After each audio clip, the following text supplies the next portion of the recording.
La troisième citation biblique est explicite avec l'évangile de Jésus.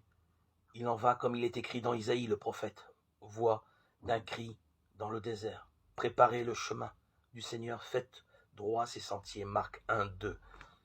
On ne s'étonnera pas de trouver là encore une modification du texte originel. Dans la Bible grecque, le cri d'un messager exhorte en effet les exilés à accueillir la délivrance que Dieu lui-même viendra leur faire goûter. Préparez le chemin du Seigneur, faites droit les sentiers de notre Dieu. Isaïe 43.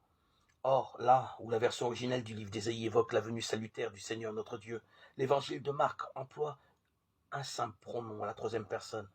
Préparez le chemin du Seigneur, faites droit ses sentiers.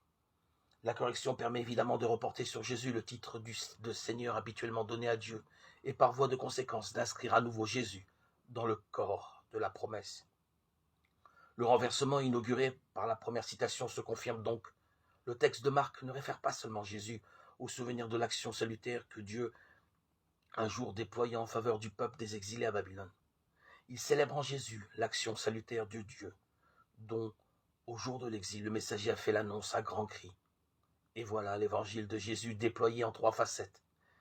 Jésus est lui-même l'irruption de Dieu qui vient, celui par qui nous recevons de goûter une inimaginable nouveauté de nous-mêmes, et tout à la fois le don salutaire par la force duquel nous sommes introduits dans cette nouveauté.